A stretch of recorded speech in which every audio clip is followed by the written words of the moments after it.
ఏంటిది ధరణి సంగతి తేల్చేద్దాం ఎప్పుడు ఇంకో సంవత్సరానిక 2 ఏళ్ళక రేవంత్ రెడ్డి గారు 10 రోజుల్లో రిపోర్ట్ ఇవ్వండి.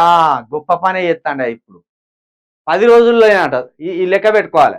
ఇవాళ 14 కదా 24వ తారీఖు మాట్లాడదాం దీని గురించి. 10 రోజులు అన్నాడు, ఇప్పుడు 24వ తారీఖు దీని గురించి తప్పకుండా మళ్ళీ మాట్లాడదాం. ఎందుకంటే ఇల్లాలకగానే పండుగ కాదు కదా.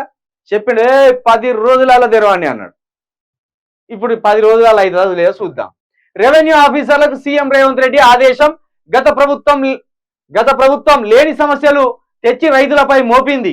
ధరణి కోసం అసలు టెండర్ పిలిచిండ్రా, నిర్వహణకు ఎంత చెల్లిస్తున్నారు, బ్యాంకులను ముంచిన కంపెనీతో గత సర్కార్ ఒప్పందం చేసుకునేది, భూ సమగ్ర సర్వే కోసం ప్రణాళికలు రెడీ చేయాలని ఆదేశం, ధరణి కోసం తీసుకున్న నిర్ణయాలపై రిపోర్ట్ ఇవ్వాలని సిఎస్ కు సూచన, భూ సంబంధిత వివాదాల శాశ్వత పరిష్కారానికి ప్రత్యేక కమిటీలో మంత్రులు, అధికారులు, రెవెన్యూ ఎక్స్పర్ట్స్, రైతు ప్రతినిధులు.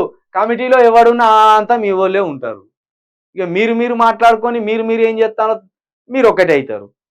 అంతకుముందు వాళ్ళు ఒకటే అయింది, ఇప్పుడు మీరు ఒకటే అవుతారు. మళ్ళీ గదే చెప్తాను కదా, కమిటీలో మంత్రులు, అధికారులు, అసలు వీళ్ళు ఏం చేయాలంటే మేధావులను కొందరిని చోటు ఇవ్వాలి ఇటువంటి దాంట్లో. అసలు ప్రభుత్వంతో సంబంధం లేని వాళ్ళకు, కొంతమంది స్టూడెంట్స్ లీడర్ను కూడా ఇటువంటి వాటిలో తీసుకోవాలి. యూనివర్సిటీలో మంచి స్టూడెంట్స్ ఉంటారు కదా, కొంత నాలెడ్జ్ కలిగిన వాళ్ళని కూడా తీసుకోవాలి. తీసుకుంటే అప్పుడు ఏర్పడుతుంది. వాళ్ళు ఏం చెప్తారని వీళ్ళు చెప్పడానికి అవకాశం ఉంటుంది. చూద్దాం 24వ తారీఖు వరకు ధరణి సంగతి తేల్చేయకపోతే రేవంత్ రెడ్డి సంగతి మనం కూడా తేల్తాం.